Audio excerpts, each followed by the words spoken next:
Today, I'm talking about why SMART goals suck. I know this is probably going to make some people angry, maybe your boss or your HR department or your high school career prep teacher. SMART goals are all the rage, aren't they? I mean, it's the only way to set goals, isn't it? Again, according to your HR department or your high school career prep teacher. The truth is, unfortunately, they just don't work. They're keeping you safe, which is keeping you stuck. They're keeping you playing small, underachieving in your life in every aspect. They're leaving you frustrated, unhappy, and confused about why the heck you can't achieve your goals. And it's not your fault. The model is broken and it doesn't work. I know you, and you are a brilliant, driven, ambitious woman. So here's my promise to you. If you stop focusing on SMART goals, you will learn what it actually takes to achieve your goals and your dreams. Now, I can't guarantee that your boss isn't going to try and get your team to set SMART goals yet again this year, but I can promise you this. What you're doing right now isn't working. So listen up to learn why and what to do instead. If you are someone who has never heard of what the heck a SMART goal is, consider yourself lucky. And for those that need a refresh, here it is. SMART goals is a theory of goals that says all of them need these 5 things. Here is what SMART stands for: specific, measurable, achievable, realistic, and time-bound. But let's be honest now. If these goals worked, if this model was just this simple, we would all be millionaires with six-pack abs, living on a beach in Mexico, married to Matthew McConaughey. Am I right? Okay? So unless that is your life, then you know that SMART goals aren't enough. So I'm going to share examples and stories of success, people that did the exact opposite of what a SMART goal tells you to do. So let's dive in. This is why SMART goals suck, and we're going to break it down letter by letter because I'm ready to crucify all things SMART goals. So first of all, let's talk about this specific thing. Holy moly. Can I please ask you, are you someone who has ever set a goal and laid out all the milestones and had everything happen in the exact order that you thought it would at the right time? If that is you, please send me a message because you are the only one. Okay? The truth is that life changes. Circumstances change. What it's going to take for you to achieve your goal at some point is going to need to adapt. And trying to overly control and be specific about every single detail is actually wasting your time. And it's leaving you frustrated and overwhelmed and wondering, but you don't know, it makes you feel like if you don't know exactly how, you can't achieve it. And that's just not the truth. Sometimes you just have to get started, and then you'll know what the next step will be. Life is going to happen, okay? You are going to get sick. Technology is going to change. Timelines are going to change. Things might happen faster than you anticipated. You get connected with the right person, and all of a sudden, things are moving along. Or you have a new opportunity. Or maybe the wrong thing happens and something slows you down. Here's the thing. Focusing on having a super specific goal is like trying to control a future that we just simply can't. Let me give you an example. Sir James Dyson. He had a goal to create a vacuum that didn't lose suction. Now, did Sir James Dyson know exactly how it was going to work or all the steps it would take or even the specific goal? Like, did he know what kind of a vacuum it would be or what technology he would use? Let me tell you, for those of you guys that aren't familiar with the story, the answer is unequivocally no. Okay? It took him 5,126 failures and attempts to get it right. That's right, over 5,000 times. Even once he got the technology right, it took him several years for someone to even agree to distribute his product and for it to be somewhat successful. And then, as you guys may have guessed, further down the line, he ended up starting his own company, hence the name Dyson, and hence that's why I have a Dyson in my house, because it's amazing. He got the first idea for this better vacuum in his early 30s, and it wasn't until he was 46 years old that he started his own company to market the product. Today, I love my Dyson, and he is worth billions of dollars because he kept going. He did not have a SMART goal, okay? He did not know the specifics. He didn't know what his design was going to look like. He didn't know if he would sell it himself or what country he'd start in or when he would be done or would it start his own company. And if he did, like what would the name be? None of these things. He just kept going. So don't get stuck on specifics of what or how or when. Oh my gosh, I know so many people that have a goal or a dream and they're like, yeah, but I don't know how. You won't know until you get started. And even if you think you know, you probably don't because things will change. So here's what I want you to focus on instead with your goal. Instead of focusing on the specific of exactly what the outcome might look like or how or what or when, focus on this. Focus on how you want to feel. Focus on what the intention is of your goal. Like, what impact will that have on your life in terms of what your emotion and what your feelings are and what your experience is? That is what you need to hold on to. Everything else can change around it, but how you want to feel is what you should be going for and what your goal can be focused on. Be specific about the feeling. Do not be specific about the how, what, when, where, and all that stuff that really just ends up tripping us up. All right, let's talk about being measurable. I know this is going to trigger some of you guys because you love numbers. And I mean, I have an accounting and finance background. That's my undergrad, a double major in that. And I personally love spreadsheets. But as much as I love those analytical pieces, and I've got a big part of my brain for that, guys, not everything in life is measurable. Can we just talk about that for a minute? Sometimes your goal, actually, probably a lot of the time, your goal is not going to be directly tied to something that you can measure. When we think about measuring, a lot of the times it's like a certain thing like money or numbers of customers or ratings or a weight, things like that. But there's a lot of things outside of those that we can't measure, like impact. I mean, we might be able to measure dollars in terms of how much we're giving to a charity, but there's so much more than that. It's like, well, what is that money creating? How are we actually impacting people? How are we changing people's lives? We can think about that as far as a business too. I mean, revenue, great, but what does it mean? Have we actually impacted people's lives? Have we made a difference? Have we built a business that's actually going to sustain and be able to employ people and give back to charity and make change for years to come? Or have we just done a one and done, made a lot of money and out we go? There's feelings, there's emotions, there's contribution, there's adventure, there's love, there's passion, there's all of these things that are so much more than just measurable. When we try and break down our goals and really then consequently our lives only in things that we can measure, we're missing out on so much of what really makes life rich and beautiful and what makes us happy. I want you to think about mindset instead of measurability. Think about the impact that you're having and what you're actually trying to create. And again, going back to that emotion, think about that as opposed to just a measure and a direct like dollar or number that you can attach to a goal. Now, I'm breaking down this whole measurable thing because I want to give you permission to set a goal around an intention, and that's any intention in your life. Like any way you want to feel more of or less of, you can do it. And it doesn't have to be measurable. If you just want to be happier, you can do that, okay? You can set a goal. Think about like, what is it going to take to make you feel happier and set a goal around that, okay? You don't need to have like a fancy 10-point happiness survey that you complete every week and everyone in your life completes every week so that you can measure and make sure that, you know, when you started today, you were 7.9 on the happiness scale, but in 6 weeks, you want to at least be an 8.2. And by 52 weeks in, you want to be at an 8.9. Like, holy crap, we are overcomplicating some things, and life is already complicated enough. Like, we are already more overwhelmed than we need to be.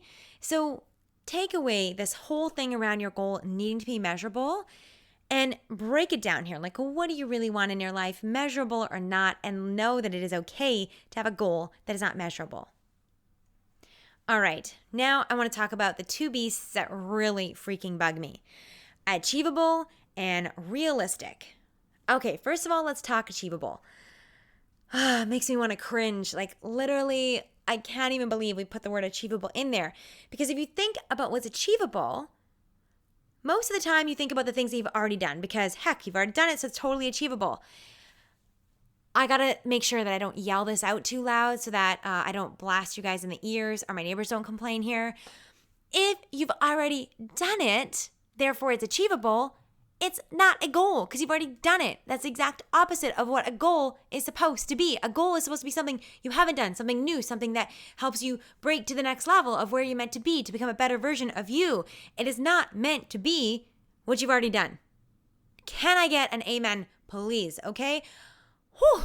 I just need to get on a soapbox on about this because this whole concept of achievable is based on what your current image of yourself is, which may or may not be accurate. And also, your future, you can't decide your future based on only where you are today and what you've done, okay? If you want something different in your life, you can't base it on who you are today because you're going to have to change to get something new. You're going to have to become a different person to get something you've never gotten before. Let's talk about this. Let me give you some examples of people that did things that weren't, quote, achievable, or people that had to break the mold of what they'd already done to create something new. Because, hint, hint, you need to think about what's achievable. You don't need to think about what's achievable for you. Whew, almost caught myself there. You need to think about what you want and screw achievable. So let me give you some examples here. Thomas Edison. Thomas Edison was told he was too stupid to learn anything by his teachers. The man, when he died, had over 1,000 patents, including the phonograph and the electric lamp. But yet he was too stupid to learn anything. If he had set a goal when his teacher had told him that, do you think he would have ever been able to think that having one patent was achievable for him? Heck no. Okay? Not even the idea that he could create something so groundbreaking and so many wonderful inventions that affect our lives each and every single day. You cannot base your goals based on where you are right now. Okay? You cannot look at the future based on where you are now and assume that you'll never be able to achieve more because you haven't already gotten there. Walt Disney, okay? Do we not all love what he's done in the world? Oh my goodness. He was told that he lacked no imagination. He was told he had no good ideas by his former newspaper editor. Can you imagine if he had set goals from that place? You can't set goals from where you are and make decisions from where you are for the life that you want to be living, okay? So you just need to let go of this whole achievable thing and know that in your life, pretty much anything is achievable. In the next 5 to 10 years, you can be living a radically different life. Now, let's talk about realistic, okay? I think so many people sell themselves short.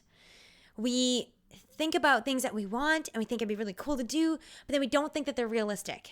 But yet, many of the most incredible things in our lives and the world around us are not realistic. Putting a man on the moon. Having the media company that Oprah created, who grew up in poverty, born to a single mother. She was abused. She was physically and mentally and sexually abused, and she got pregnant and lost her child at 14 years old. And she was even fired. Oprah was fired for being unfit for television. Now, right then, was it a realistic goal for her to say, I want to own a media company? I want to be a billionaire, a female billionaire from having my own television show. No, that wasn't realistic. Her boss would have been like, you're crazy, woman. Like, you're not even supposed to be on TV. And yet she did not set a, quote, realistic or, quote, achievable goal, okay? And for that reason, we now know Oprah as one of the most incredible and successful people and women in the world. So even more so than having these goals, achievable and realistic, we think about it in a big picture, but we also think about it from us. Like, what is realistic from us? And that comes from what we see everyone around us doing it. You know, going to school, maybe you don't think it's realistic or achievable for you to go to school because nobody else you know has done it. Or it's not achievable for you to start a business because you don't know anyone else has done it. Or people like you, people like your friends, like you guys don't write books and you don't know anyone else who's done it, so you can't do it.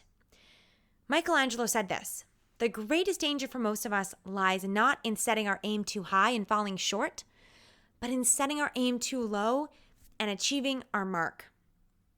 Sticking to achievable and realistic goals is code for boring. And that is a recipe for life that's like everyone else's. Worst of all, that is a recipe for a life that is not true to who you really are and not true to what you are capable of in your life. It is so much better to aim high and maybe fall a little short and still end up way higher than you would have been had you set your aim oh so low and then ended up stuck there. All right, now let's talk about time. So first of all, some of you guys might already know this about me, but if you don't, you will. I'm not the best at timing, okay? I'm just not. I'm perpetually fashionably late. It's just me. But the truth is, with goals, time doesn't matter, okay? If it is a worthy goal, time-bound, which is the last little word here in this stupid acronym called SMART, Time doesn't matter. If your goal matters to you, the time will pass by. Time is going to go. And what matters, trust me, in 5 years or 10 years, when the time has gone by, you're going to be so glad that you didn't give up in that moment. You're going to be so glad that you persisted because that time is going to go by and you will have at least have landed where you wanted to be. J.K. Rowling is an amazing example of this, the writer of Harry Potter.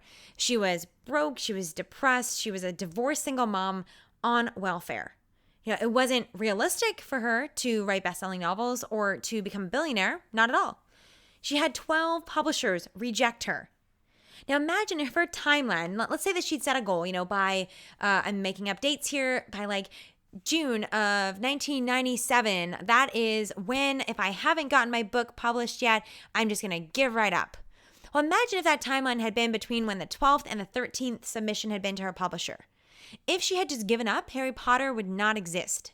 400 million copies of her books have now been sold and loved by people around the world. But they wouldn't have been if she had stuck to a SMART goal that was time-bound and that timeline had been right between her 12th rejection and the 13th that said, heck yes, we will publish this and share the world the magic of Harry Potter. So how can you use time? Because I want to talk about this. There is some advantage to having some time around your goals. And the timeline that I love using is 100 days. So how can you use time? Well, it's good to have some timelines so that you can reflect. So you can make sure that you are still working on a goal that you actually care about, that it's something that you do want to achieve. You can use times as a chance to celebrate. Oh my gosh, we do not do that enough. We just go from one accomplishment to the next, and never look back and celebrate how far we've come. You can use it as a chance to refresh and renew and reflect and say, okay, what's working and what isn't? What am I going to change? How am I going to show up differently? What am I going to do? No excuses to make my goal happen. They are a chance. Time and a time-bound goal, 100 days is what I love working with, but you can do whatever works for you. It's just a chance to reflect. And if it's still the goal you want, then it's your chance to keep going. Okay, I hope that I have convinced you to never set a SMART goal again. I tried to come up with a cute acronym here for the opposite of what a SMART goal is, but I couldn't do it. And yep, I tried the online Scrabble word tool thing. So if any of you guys are Scrabble fanatics and come up with a cool acronym for this, let me know, shoot me a message. I will love you for it. So obviously this podcast is all about goals and what I've learned through my success and the study of successful people and my successful clients and students, and I'm sharing what actually works. So I'll dive into these little tips here more in future episodes. But really high level, here's what you should have in your goals. Okay, you should have, first of all, a foundational belief that anything is possible. Second, you need a personal connection. You need to want it. You need to feel it. You need to want it and be able to connect to that really, really badly. Okay? You need to have focus on one thing at a time. Start with one goal and then just keep building on that goal. And as you focus on one thing, that is when you're going to see real progress and get real success. What you do need in your goals is you need to pay attention to your mindset. Goals are 80% mindset, 10% strategy, and 10% community. So often we focus on strategy, like should I try and do this social media strategy, or should I get a mentor, or should I do my MBA, or what strategy should I use? And believe me when I say your mindset matters over everything else. One of the other things you need to have in your goals is you need to be ready to change your habits. And I'm going to talk about this more in future episodes for sure, but you need to be ready to create a new habit, or maybe even lots, to support. You need to, if you don't change what you're doing, you will never get what you want to achieve. I talk about community here, and with any goal, you do need to get accountability. You're so much stronger together. So get an accountability partner, be part of a mastermind, work with a coach, a mentor, anything like that that's going to help you stay on track and pump you up and uplift you when you're having tough days, because my friend, they're going to come. And the last thing that you need with your goals is you need to be able to review, recharge, refocus, and reset. It's a chance for you to evaluate what's working and what's not. Are you on the right track? And it's a chance for you to renew your goals so that they are important to you, always. So that is why SMART goals suck, and what successful people do to set and achieve incredible goals, not the smart way. So in the next episode, I'm sharing the 5 biggest, most common goal-setting mistakes that you're making, and I know that because I've made them. So I'm also going to talk about how to overcome them, because trust me, I've figured out a lot through trial and error over the years. Thank you so much for listening. If you have a friend that needs to hear this, please share it with them. Also, feel free to share this with your HR department or send it to your career planning teacher. I will take the heat for it. That's okay. I know that I believe in this. I know that once you stop paying attention to, quote, SMART goals, and instead focus on what you really want and making that happen, regardless of the timelines or how realistic it is or the metric that you're using for it, I know that you're just going to be one more story and one more piece of proof that there is a much better way out there to set and achieving goals. It's a way that's not smart, but instead, I think, and you're going to learn, you'll see that it's pretty freaking brilliant.